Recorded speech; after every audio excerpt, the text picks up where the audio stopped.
Welcome back to Beyond the Wrench. My name is Jay Goninen, and I am your host. On today's show, we welcome Derek Thompson. Derek brings a wealth of experience as an ASE world-class Toyota technician and is currently the technician team lead at Walser Toyota, arguably one of the best dealerships in the nation and really good friends of ours here at WrenchWay, one of my favorite clients in general. And we've got a pile of stuff to talk about. So how are you doing today, Derek? I'm doing great. It's great to be on with you today, Jay.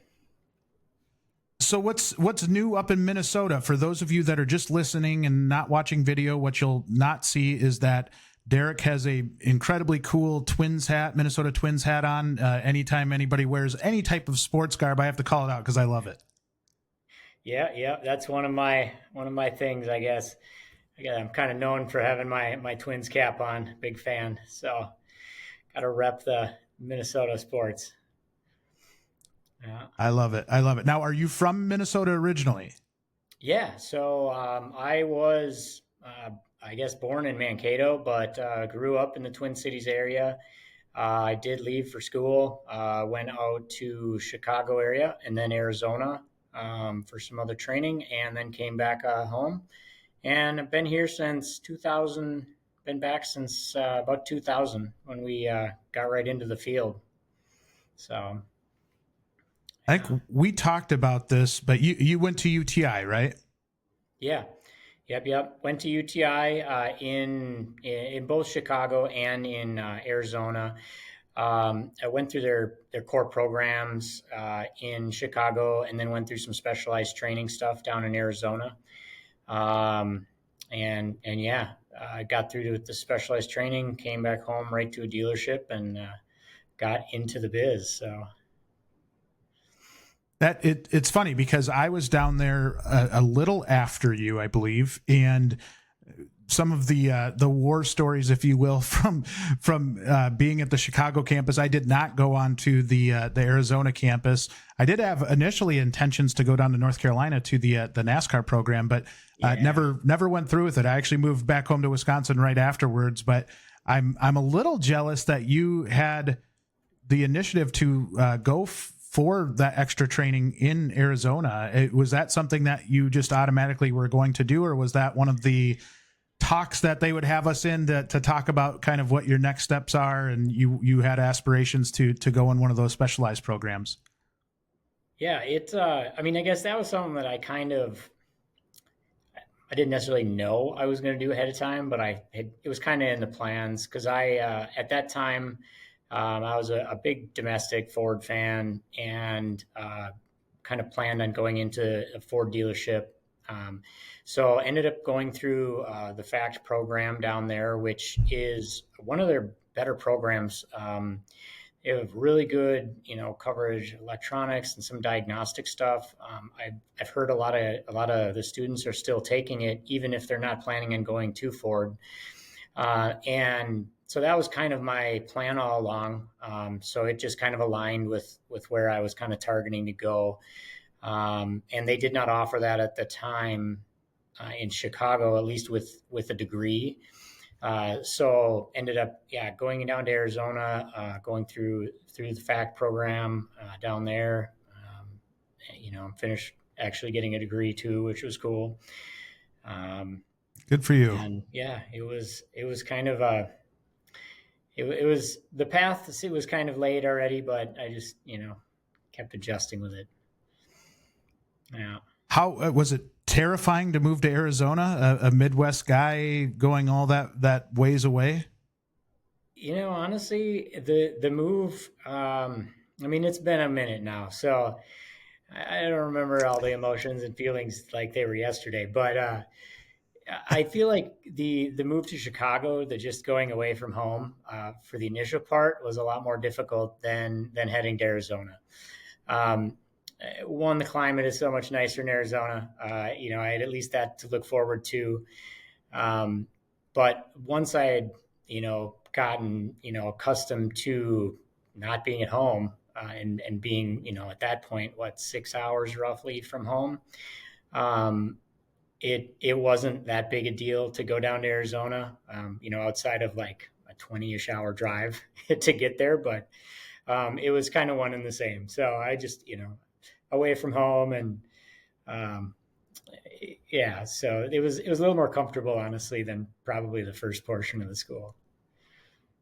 Well, if your experience is any like mine, when I moved to Chicago, I think I moved like 2 or 3 weeks after I graduated high school. Like it was right away, because the way that they start their schooling was in 3-week segments, and I can't remember exactly what they called those.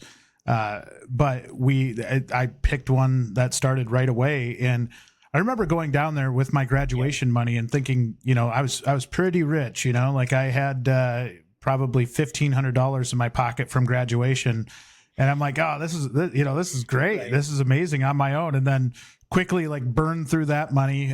You don't know, you got to pay rent, but once you get down there, it's kind of a cold reality that like, that doesn't go all that far. Yeah, that doesn't go very far. Nope. And so it was probably similar experience to you, where I was like, this is a cold dose of reality. I better start getting to work on top of school. Yeah, that was kind of the first piece. That's why I think Chicago is a little bit more of an eye opener, because you kind of have to learn all that stuff on the fly. And my experience was exactly like that, because I went down for summer semester or whatever they were calling it at the time. So it started 3 or 4 weeks after graduation, same thing, and basically packed my stuff up and went straight on down and went back to school. So you learn on the fly, that's for sure. Did you know anybody down there when you went? No, didn't know anybody. The roommates that I was with were from Minnesota, so I remember like meeting them once up here, because that all got like set up by the school, and like they connected you with people. And so once we kind of knew we were rooming together, then we connected one time up here in Minnesota, just essentially to meet. And then I didn't see him again until I essentially moved into the apartment and went to school. So I don't actually think I met my roommates until I showed up to move in. I had 3 roommates in a 2-bedroom apartment. You're going to get to know these fellas really, really intimately over the next year or so. And I'll never forget. I had one from Wisconsin, but then I had one from Illinois and one from the state of Oregon. And we got along pretty good. It was actually a pretty good fit for all of us. And it was interesting getting to know others, and especially in that type of environment. But it was also interesting in that I had another person that I became really good friends with at school, and then decided to move in with them. So I subletted out a part of my apartment, or I think maybe we all did. And little did I know, the person that I was moving in with had 2 other roommates also, that one of which had a snake. And it was not a small snake. It was gigantic and a huge tank. And I was like, well, this is interesting, and didn't bother me all that much. But then my family came to visit once, and they're like, you're living with a guy with like I mean, I don't even know what kind of snake it was, but it was monstrous. And I'm like, I guess like that was part of the move. Didn't think too much of it until I'd put front and center, I suppose. No.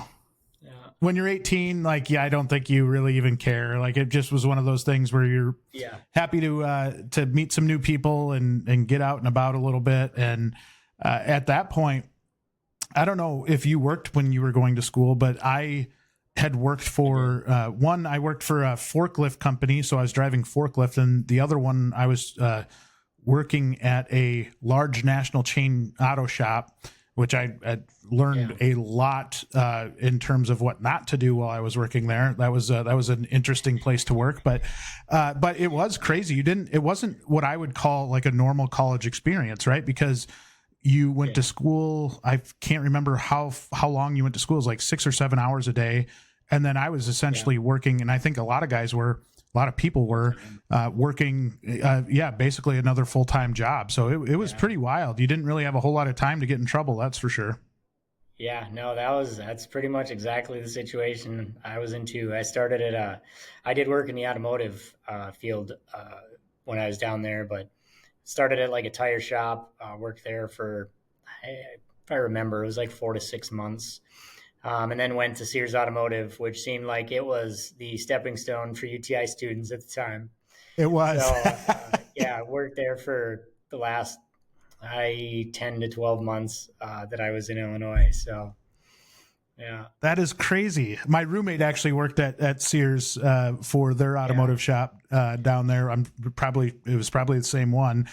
And oh my goodness, you're bringing back all kinds of memories here, because it was just such a, I mean, it seems like a blur now, but at the time it was a lot of work. It was a lot of, just kind of getting to know yourself a little bit outside of your hometown. And when I left, I lived in a town of 2,500 people. I grew up in a town of 2,500 people, and going down there, I'll never forget. And I'll share one last story about my experience there, and then we can move on. But I worked in this shop, and when I grew up in small town Wisconsin, you didn't have to lock your toolbox. You really didn't have to, worry about anything. And I think the first week or two I was down there, I had this really nice Matco wrench set, and I go to grab one of my wrenches one day, and not one wrench is missing. The entire set is missing, right? It's gone. And I'm like, how does that happen? How does that happen? And so I walk over.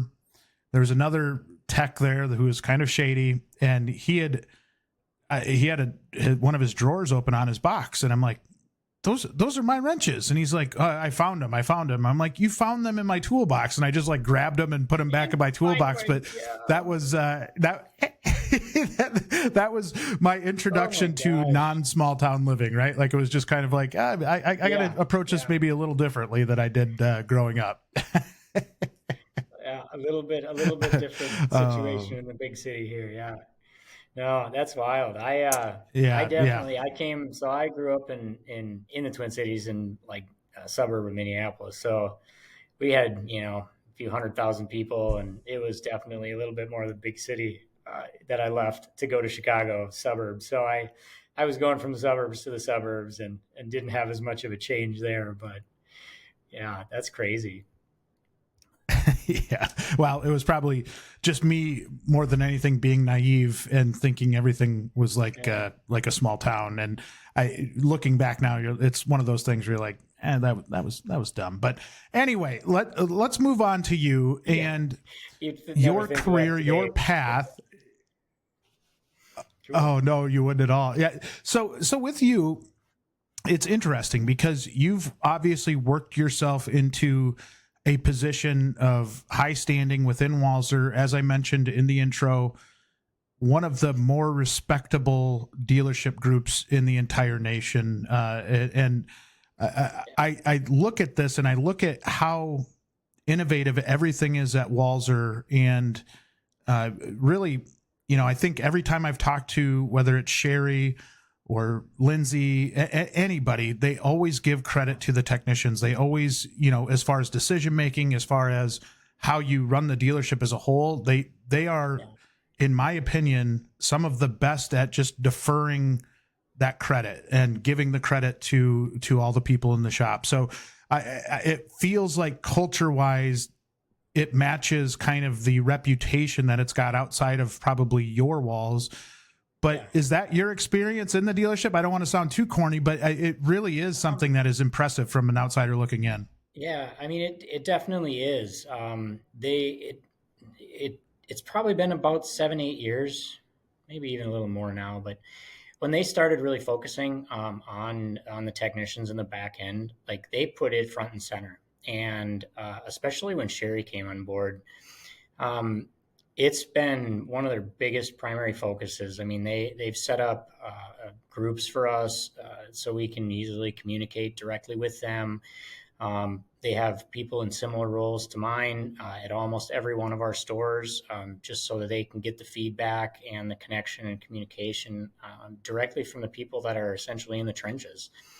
And that's how I think they've been able to really be on kind of the forefront of like innovating some of this, doing some of the cool things that they do, and offering some of the things to technicians that in this field and industry you don't really see. I mean, for many years growing up, and especially back at the domestics, you felt like you were tucked away back in a hole, not to be seen, and now they're definitely trying to give everyone room for movement, help with training, advancing careers, and they really push. Like, they are top notch.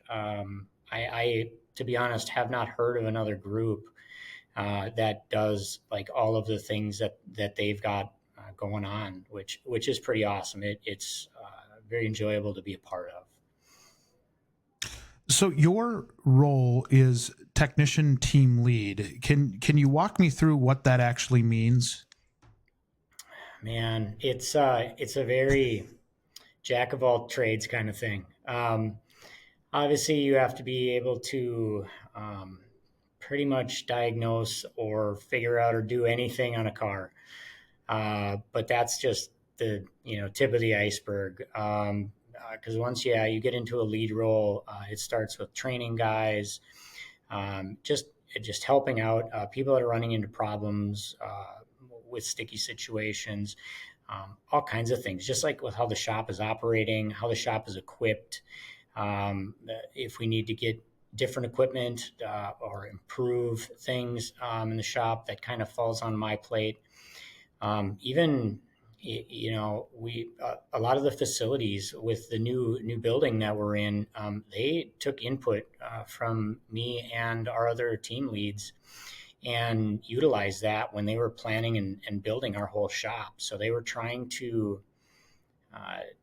take that and essentially make it as efficient and as good for the technicians as they could, because they know as well as we do that if they can make it more efficient and easier on us, it's just better top to bottom. It's better all the way around, for the experience, for the customer, for the company, and then obviously for the technicians. If we don't have a lot of the stresses and struggles that are sometimes a part of this business. So to maybe expand on that even a little bit more, how do you communicate those things up? Right. So when you're out in the shop and say you're seeing a need for tooling or a need for additional training or whatever it might be, is it going to the service manager and then kind of having them go to a manager meeting and talk about it? Or walk me through how that works. It really depends on the process. A lot of the stuff like equipment and tooling things, they do. That's something that I'll go directly to either our department, our service manager, or even some of the stuff. I'll just go right to our management team and have them get things ordered. Some things we bring up, stuff that's more structure wise, like corporate structure wise, and things that they can help with. That are a little bit bigger scope than say our department. Those get brought up at what they call technician advisory council meetings, and they essentially are a quarterly meeting that they have with technicians from all of our stores, and we can bring up those type of issues directly with. Even Andrew Walser, our owner, will come to a lot of them, but directly with some of the general managers and the VPs. Almost all the service managers come, and as a group, you basically get to go over the things that you're struggling with or that they could really help improve.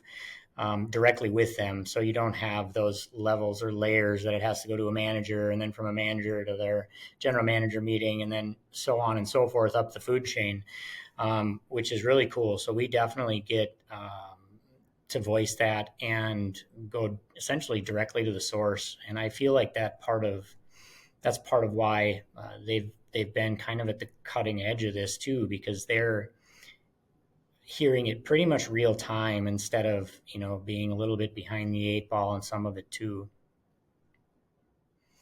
Yeah, and you hit on a few things here that I think we had done a voice of technician survey late last year, and a lot of the things that we heard out of that survey are things that Walser, in my opinion, really excels at, and that is communication. There's not things getting lost in translation. Even the best of managers at times get inundated with just day-to-day life, and it's really hard to stay on top of everything. And so by the time you get to that dealer principal or that general manager, whoever it might be, to have that conversation, things can easily get lost in translation because they're trying to recall things, even if they wrote a note of the specifics of what you're needing. And it adds that extra element or that extra layer where maybe something that you in a shop are trying to communicate doesn't actually go through. So when you're saying that, I love that piece of it.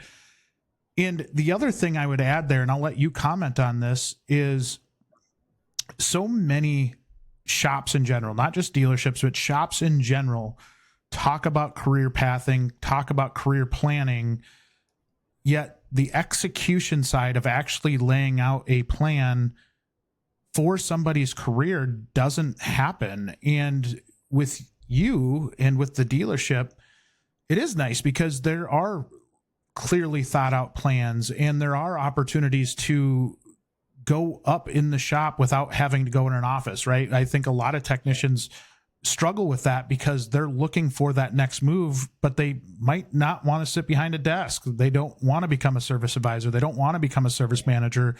And then they see that their career growth is stalling because they say, you know what, I've got all the certifications. I've done everything I'm supposed to do. I can fix anything that comes in these doors. I'm kind of bored now. And I don't feel like you have that. No, they've been really good about the career pathing stuff here. I think Lindsay is the one who put together. I mean, we even have some stuff that they utilize with recruiting, and we obviously utilize internally with our technicians. That it does lay out a solid career path and the steps that need to be taken to get to each level and where you can go from there. And yeah, it goes all kinds of directions. Guys can just, if they want to get into a diagnostic tech, top tech role and stay there, they can.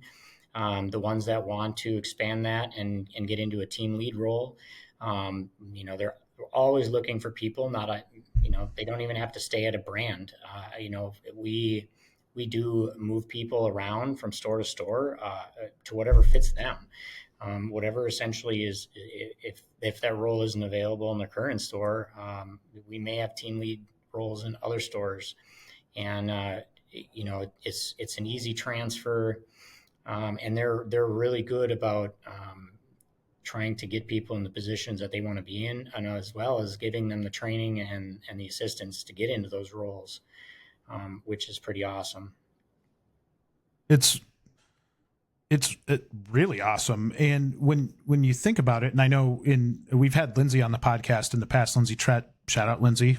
She's amazing. Great. And yes, she and Sherry, I mean, you couldn't have, in my opinion, two more talented people. And when you look at what they've talked about over, my conversations with them now spanning several years about the leadership development program, and you talk about identifying a person that wants to do something a little bit differently.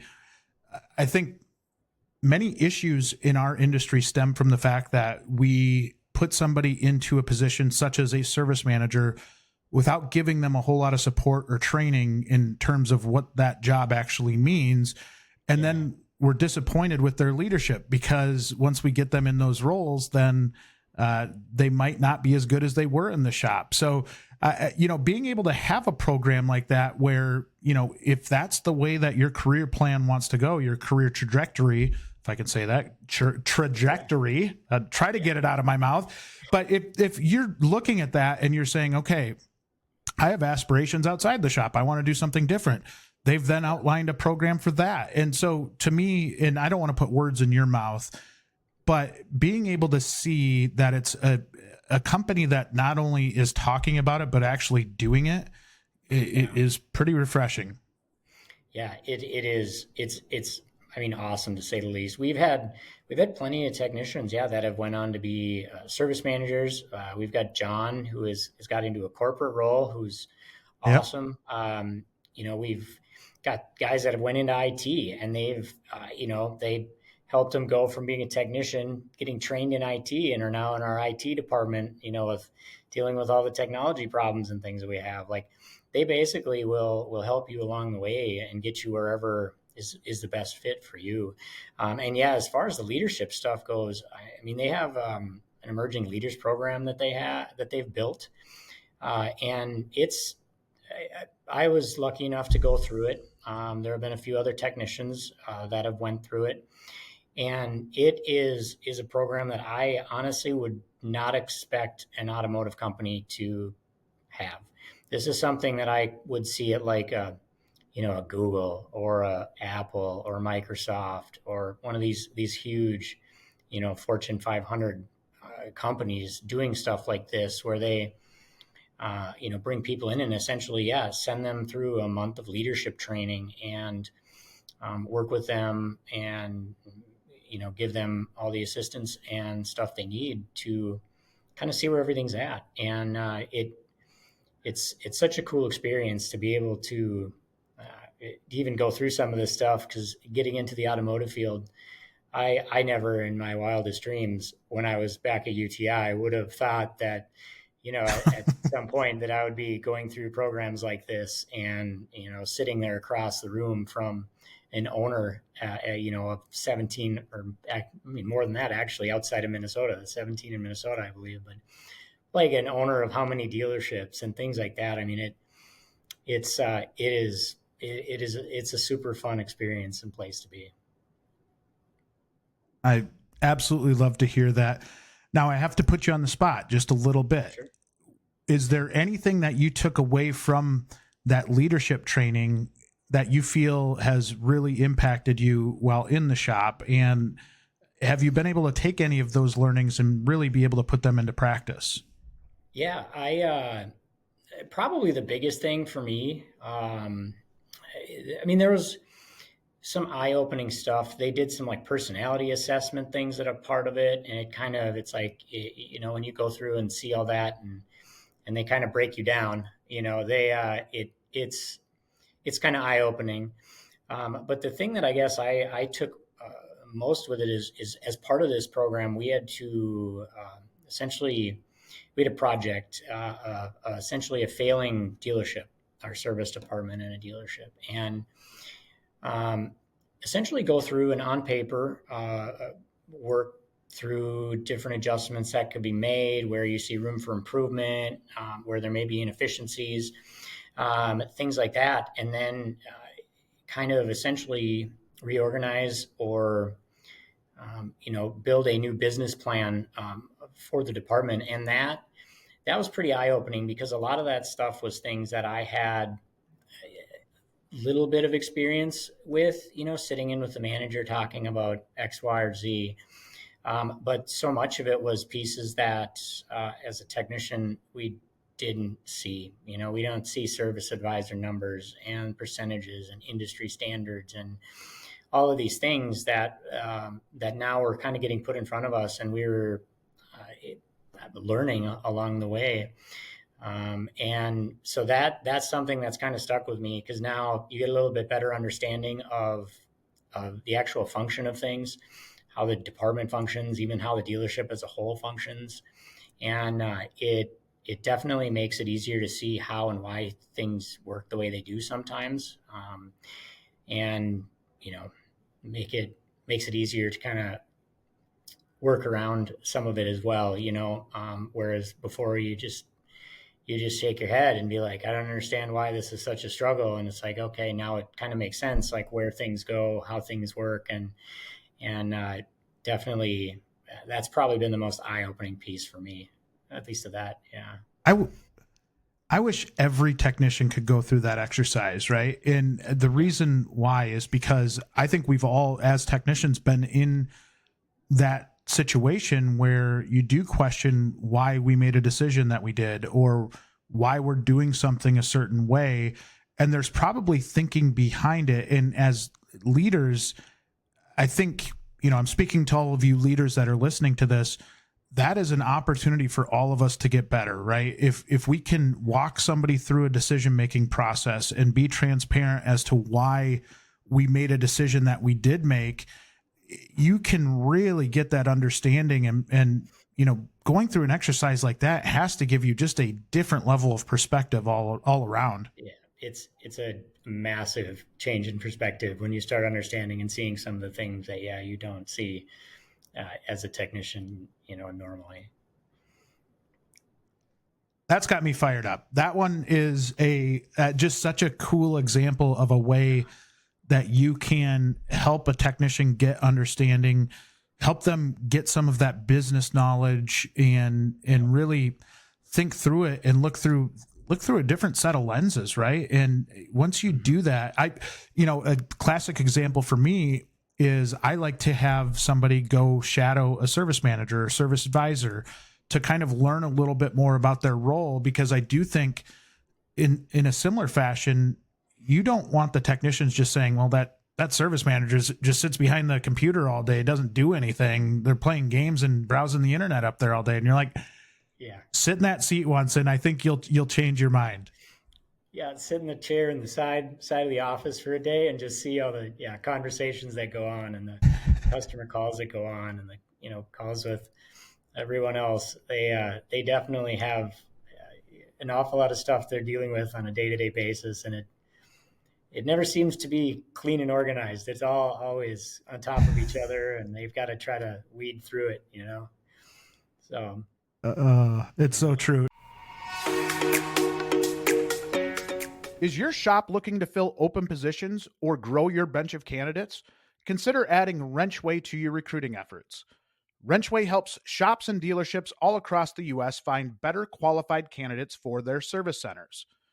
WrenchWay Top Shop memberships are only $150 per month and include unlimited job postings on the best job board in the industry, a guarantee of 10 qualified applicants, and the shops choose who is considered qualified, access to connect with and help over 650 high schools and post-secondary schools, and much more. Learn more about WrenchWay's Top Shop memberships by visiting wrenchway.com and selecting the For Shops tab under the Solutions dropdown. Link is in the show notes. Now, another thing that you talked about is the fact that you at Walser Toyota just moved into a brand new Taj Mahal building. If any of you are interested in checking it out, you can check out their WrenchWay page or their website, and there's a bunch of great information out there. But it is a really, really impressive building and really well laid out. And you had a large part in designing that, correct? Yeah. We, as far as, the technician team leads, we sat in on a lot of the meetings for the shop specifically, the layout, the toolbox design, the equipment and things that were going to be utilized. And we had a pretty big part in that. I mean, even still to this day, I'm, weekly talking with our facilities guys and still working with them to get things kind of going and set up the way that we want them set up. And, they took a ton of input from us, which I honestly have never even heard of. I mean, we've had how many stores go up, and I don't even know if they've done that with the other stores that we've built.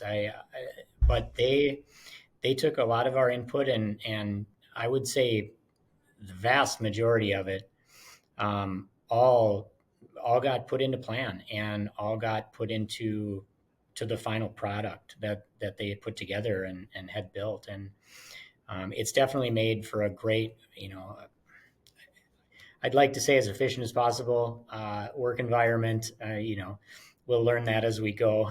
But it's been a huge thing to be in a facility that we as technicians kind of designed, and they took it's wild, right? A lot of our input, yeah.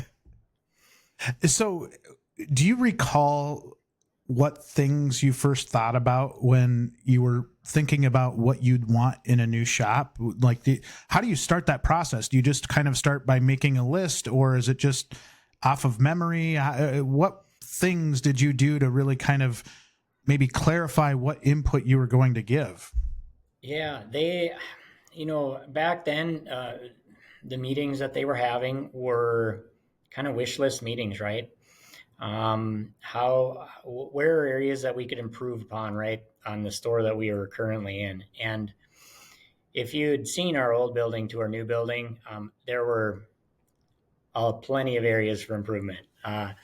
We were in a shop that was way too small for the volume that we were doing and a little bit old. And so we had a nice big list of things and sat down. I mean, we went through everything from, the actual how many bays we had in the shop.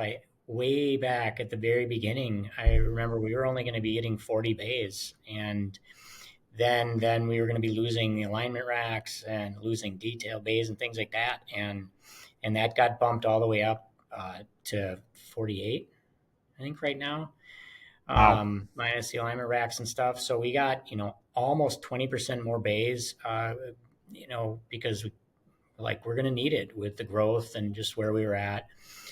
As far as toolbox layout, I mean, we went back and forth many times. I mean, they probably sent 3 or 4 different designs for toolboxes that we kind of went over, went through and critiqued as the technicians were like, well, we needed some adjustments made here and there. And they ended up essentially making all of those adjustments by the time that they ended up designing everything and building it and putting it in. So we got those laid out as we wanted at the time.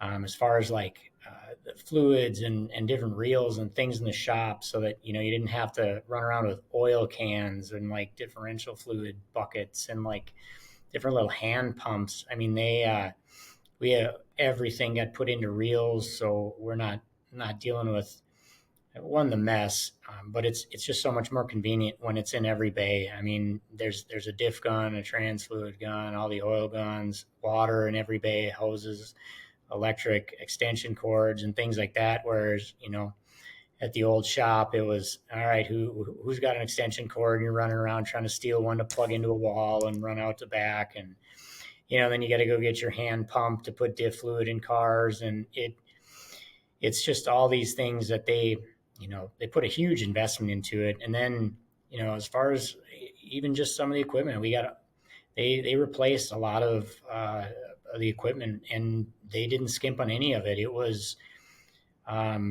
essentially the best thing available right now. We have all new Hunter equipment got put in, even though we could have rolled the majority of the old stuff on over.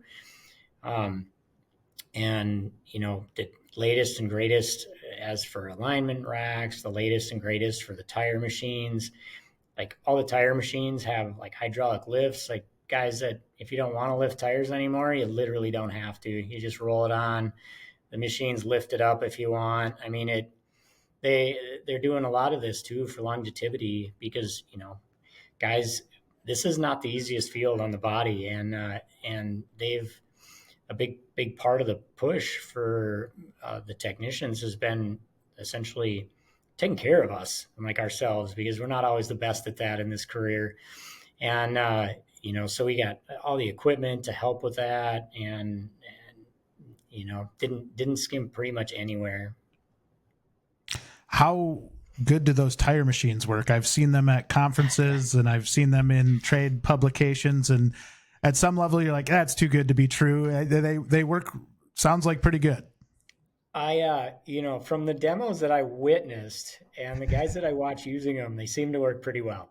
I will be honest, tires are not something that I do as much these days, but they seem like the guys like them. Some of the guys still use the old machines, but it's kind of a personal preference. We've got the old timers. They're stuck in their ways. They're not going to use the new ones, but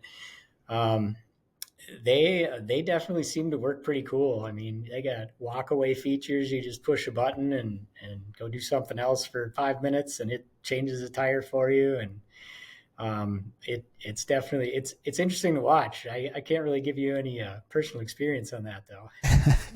That's probably not a bad thing, but I also think, you talk about some of the old school techs and the fact that maybe they don't want to embrace something like that because they're just used to doing tires the old way or whatever, name that tool. Right. And I think the more we get people embracing these things, I do think it does have a real impact on your body, right? And if you can accept that, and I talked to my dad about this. My dad was a tech and has owned his own shop for 30 plus years, and his body is starting to break down right now. And he looks back and he says, well, if I wouldn't have been such an idiot and tried to lift 350 engines out of a like a small block Chevy out of a car with my bare hands, then I might not have the back issues that I've got right now. I'm like, what a concept. Like, don't lift something that's twice your weight to try and get it out.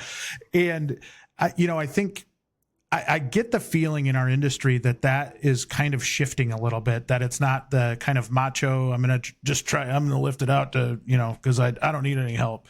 It's more starting to come to terms with the fact that this stuff is meant to help you. And it's these things, these tools that we give you are meant to help your bodies. And maybe, hopefully, when you get to the end of your career, your body's not all broken down because we've done a good job investing in the right tools. Yeah. I mean, that's definitely, it has been a shift, I think, generationally with some of these younger generations as they've come in. I mean,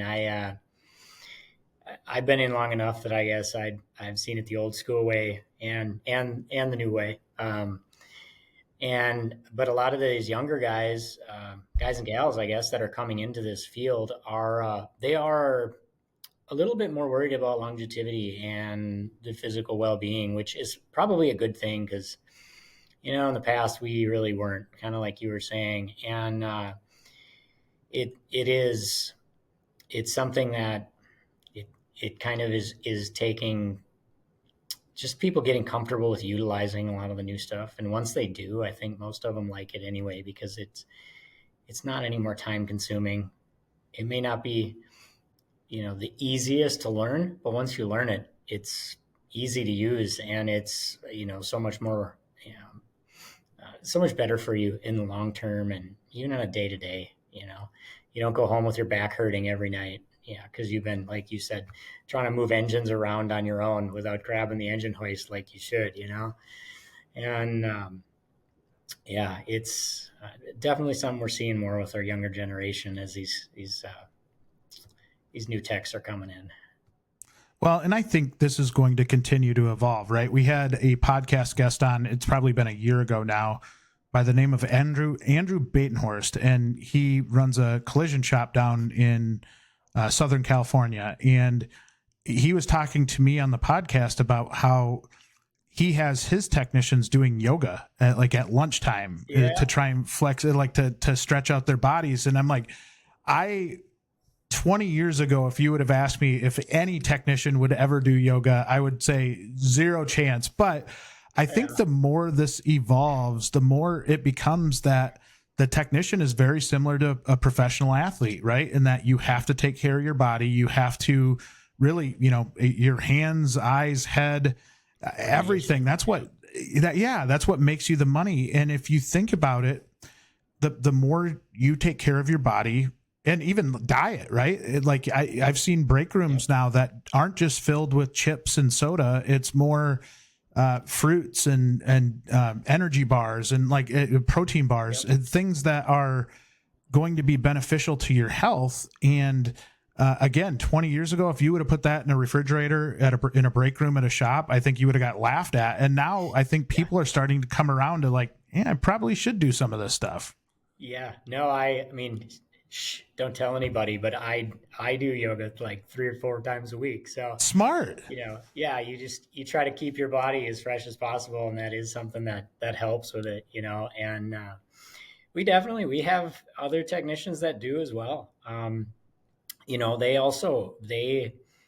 The company brings a massage therapist in on occasion to do stuff like that. Everyone gets 15 minutes, here and there. And there's all kinds of crazy stuff out there that is getting done nowadays.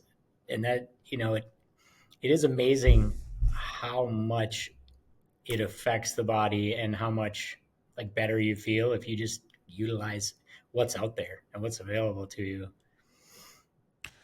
I think my wife is probably, not that she ever listens to any of my podcasts, but if she did, this would be one where she'd say, see, I told you, you should. Like, she loves yoga. And I'm like, I don't know if I can get my hands around that. And I think as your body, it gets older, it's just, from a flexibility standpoint, from, just like you said, being able to use muscles and be able to get that longevity out.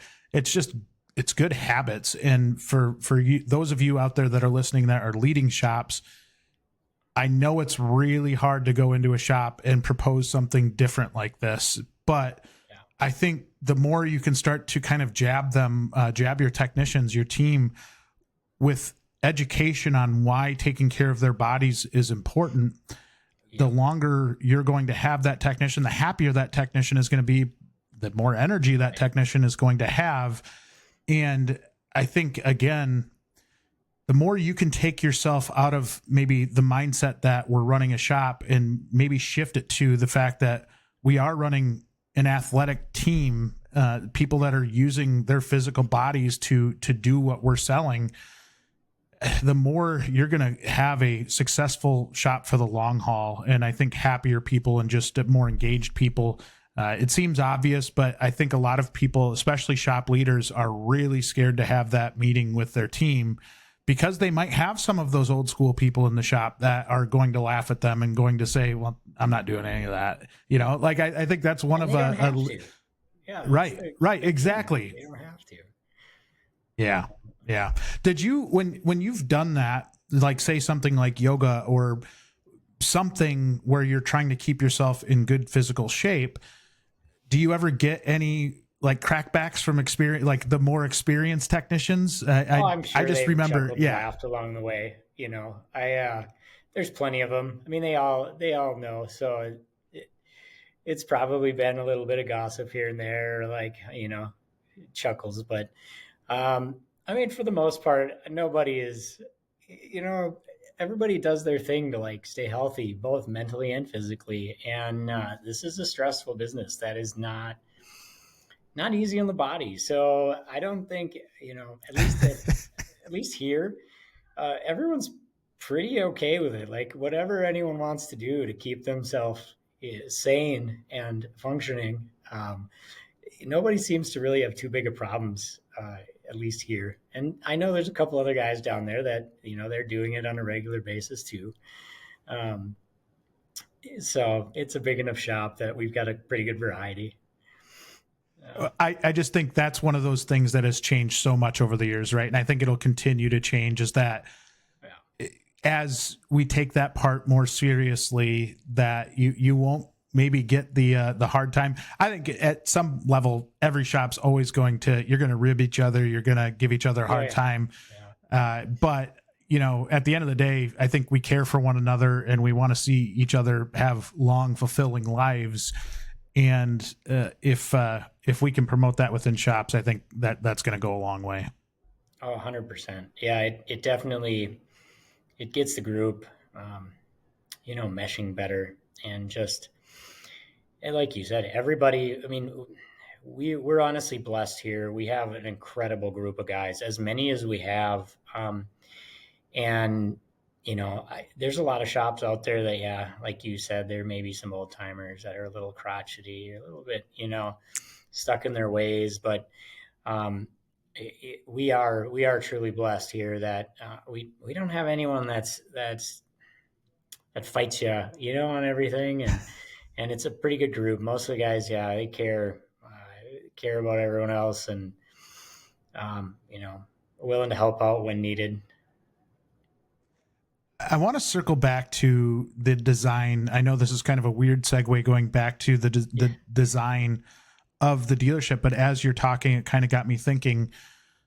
One of the, I think, really hard things to get your hands around when you do design something is to try and eliminate some of those steps and some of that maybe wear and tear on your body. If you're walking an additional 1,000 steps a day on cement over the course of a year or over the course of 10 years, that can really add up. But at the same time, you need bigger facilities. How do you make it so everybody's not walking an additional 50,000 steps a week, Well, I mean, there's a few things. So we've utilized communication tools for many years that we still utilize to this day. So, you don't have to walk up and see your advisors. You don't have to walk into the parts department to get parts stuff dealt with and back and forth. So that obviously helps and saves you there. But yeah, with the design of the new building, I mean, one of the big things that came up is centrally locating stuff.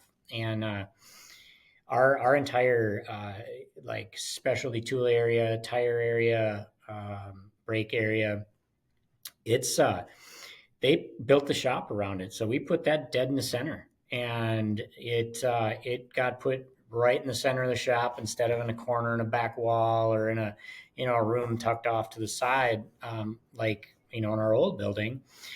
This got put dead center in the middle of the shop, so it could effectively eliminate as many steps as possible from as many people as possible. So instead of having half the shop only having to take 5 steps to get there, and then half the shop having to take 500, it evens it out. And so that was definitely a pretty big focus of a lot of that, as well as the communication tools that we've been utilizing for a long time. It helps a lot, so guys aren't having to put on crazy amounts of steps a day, just running around, getting diagnostics to advisors and parts quotes from the parts guys and things like that. So yeah, that can wear you out pretty quick. And yeah, I think you all probably appreciate that central location for everything. That just makes life easier. Now, when you look back, is there any advice that you gave or any input that you gave that you regret giving, or that hasn't worked out maybe the way you thought? I think the reason I asked that question is because hindsight's always 2020, right? Like I would have done this differently type of thing, or a type of thinking. And I'm curious as to whether you ran into anything like that. Was there anything that you would have done differently?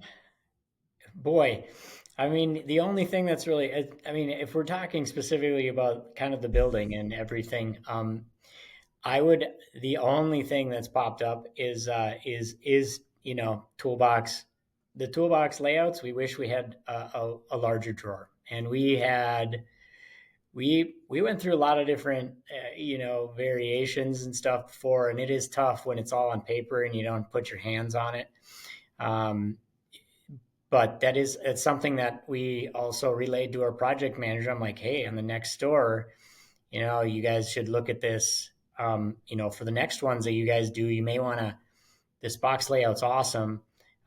But we wish there was one drawer a little bit deeper for different, things and equipment that we need. But really, that's about it, which is in the grand scheme of things, and as big a project as this was, that's really small, a really small detail that, it was just, you couldn't put your hands on it until it was here. And once it's here, it's too late. So I get that. And I think that kind of goes back to the Kaizen approach. And when you guys are having technician team lead meetings where you can talk about that, and when you do build that next dealership location, that you have good feedback on what to do for that next one, right? This is a small mistake that we made.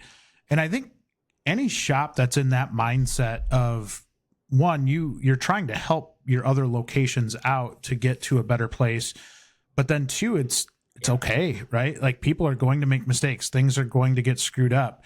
But if we can talk about it, and the fact that you have your leads at each location talking actively helps kind of spread that wealth of knowledge to everybody. And, going back again to the survey we had done last year, communication consistently came up as one of the biggest issues, and it can easily get out of control when you have, your technician team of almost 50, and then you have other locations that you're adding into the mix.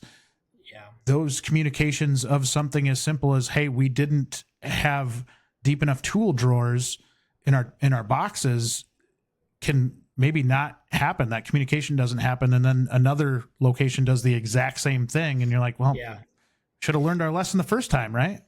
Yeah. The next 3 stores get the same boxes, and the next 3 stores go, hey, we needed deeper drawers or something. Yeah. So, I mean, it is nice to kind of goes back to having access to the people that are making those decisions, which is one of the awesome things that this company gives us.